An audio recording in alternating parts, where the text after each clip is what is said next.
Assalamualaikum warahmatullahi wabarakatuh. Shalom, Om Swastiastu, Namo Buddhaya, Salam Kebajikan, Rahayu. Puji syukur kita haturkan kehadirat Tuhan Yang Maha Esa atas rahmat dan barokahnya sehingga kita dapat menyimak bersama tentang sekolah ketupat yang akan saya jelaskan. Tak lupa, salawat serta salam tetap tercurahkan kepada Nabi Agung kita Muhammad Sallallahu Alaihi Wasallam. Semoga kita senantiasa diberikan rahmatnya di yaumul akhir kelak. Oke teman-teman, di sini saya akan menjelaskan sekolah ketupat. Kira-kira apa ya sekolah ketupat itu? Nah, di sini saya akan berbincang seputar ketua panitia atau biasa disebut dengan ketupat. Nah, yang pertama, sebenarnya apa sih itu pemimpin? Nah, dalam teorinya George Terry, kepemimpinan adalah kemampuan untuk mempengaruhi orang lain agar mau bekerja sama untuk mencapai tujuan tertentu, gitu. Nah, dalam konteks organisasi, ketua panitia adalah individu yang memimpin jalannya suatu program kerja, mengkoordinasi anggota serta memastikan kegiatan agar berjalan sesuai dengan tujuan. Oke. Teman-teman, intinya seorang pemimpin adalah kepala ya, yang di belakangnya itu ada orang-orang yang mengikutinya, ada orang-orang yang perlu dikoordinasi gitu. Nah, untuk apa koordinasi ini adalah untuk mencapai tujuan bersama, seperti itu ya teman-teman. Selanjutnya ada tanggung jawab seorang pemimpin. Nah, tanggung jawab seorang pemimpin itu ada 4. Yang pertama ada planning, organizing, directing, dan controlling. Yang pertama ada planning. Jadi seorang pemimpin itu harus merencanakan kira-kira apa sih yang akan menjadi tujuan nantinya gitu. Setelah merencanakan akan seperti apa, selanjutnya adalah organisasi atau organisasi ini yakni memplot-plotkan SDM yang ada. Misalnya ABC di si dokumentasi, kemudian DEF itu ke dalam si acara seperti itu. Jadi seorang pemimpin harus tahu proporsi agar semua si itu di dalam sebuah kepanitiaan itu balance gitu. Setelah itu, yakni ada directing atau mengarahkan. Setelah diplot-plotkan ke dalam suatu sisi, nanti tugas seorang pemimpin itu mengarahkan kinerjanya akan seperti ini, kemudian tupoksinya seperti ini, kayak gitu. Kemudian untuk di controlling atau tahap akhir ini adalah sebagai sistem pengontrol bagi teman-teman sih.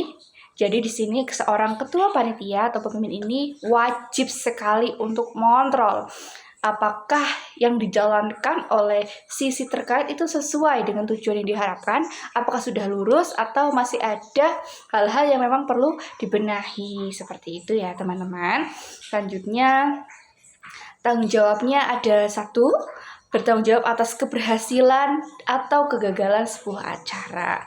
Yang kedua ada menjaga kondusivitas tim. Dan yang ketiga mengambil keputusan dengan cepat gitu. Jadi yang poin kedua ini menjaga kondusivitas.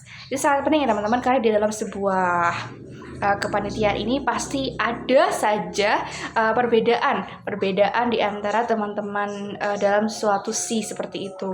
Jadi tugas pemimpin di sini adalah menjadi seseorang yang netral, harus bisa menjadi pendengar di antara kedua belah pihak, jangan malah memihak.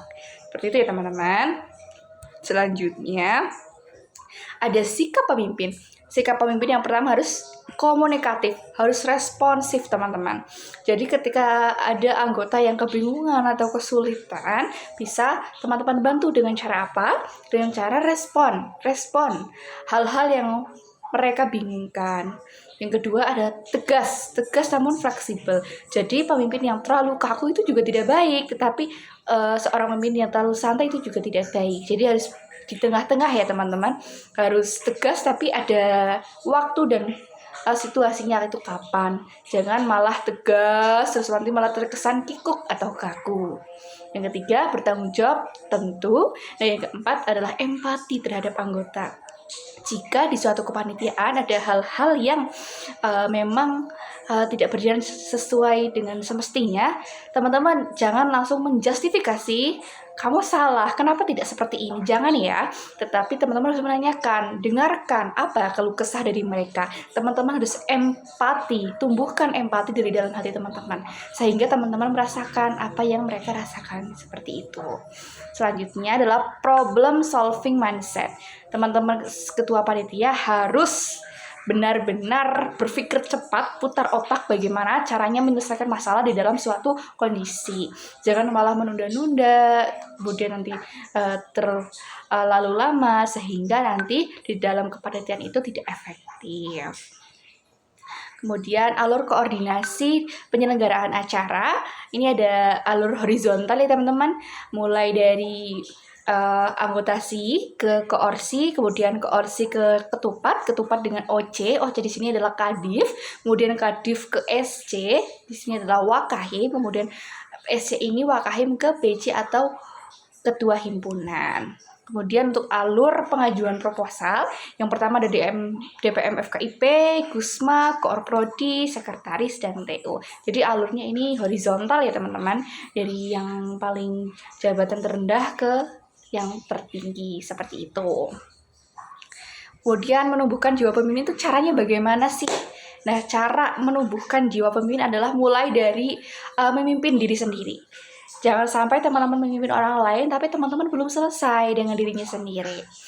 Yang kedua adalah membangun empati dan kepedulian. Ketika kita memiliki rasa empati kepada lingkungan sekitar, pasti hati kita tuh akan tergerak untuk turun langsung ke lapangan untuk membantu, seperti itu.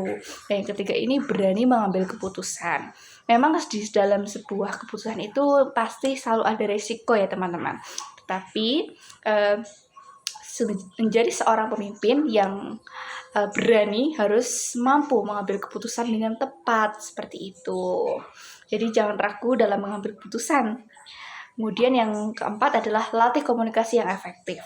Latihlah komunikasi dengan semua fungsionaris, dengan semua anggota. Jangan sampai komunikasi ini malah tertahan dan hanya stuck di situ saja, sehingga nanti terjadi miskomunikasi. Ini jangan sampai terjadi ya teman-teman.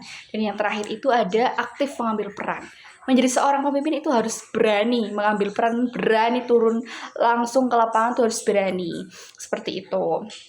Jadi jika ada hal-hal yang memang urgent dan tidak bisa diselesaikan oleh anggota teman-teman, jadi teman-teman harus langsung mengambil sikap, mengambil peran dalam hal tersebut. Ini untuk apa sih? Untuk keberhasilan sebuah acara supaya tidak tertahan hanya karena ada permasalahan yang menahan hal itu. Seperti itu teman-teman. Nah, yang selanjutnya adalah tips agar program kerja itu berjalan dengan baik. Yang pertama, seperti yang aku jelaskan di awal teman-teman, yang pertama adalah perencanaan yang matang. Teman-teman harus merencanakan sedemikian rupa, kemudian komunikasi itu penting, jangan sampai ada miskomunikasi, kemudian pembagian tugas itu harus seimbang, jangan malah teman-teman mengandalkan satu atau dua orang yang memang bisa diandalkan saja, itu tidak baik ya teman-teman. Kemudian ada monitoring dan evaluasi, selalu dimonitoring, selalu dievaluasi ketika kinerjanya masih perlu perbaikan, selalu dievaluasi untuk kedepannya lebih baik lagi. Kemudian upaya ketua panitia dalam menangani permasalahan pada sebuah program kerja. Tidak bisa dipungkiri ya teman-teman, di dalam sebuah program kerja ini pasti selalu ada permasalahan-permasalahan seperti itu.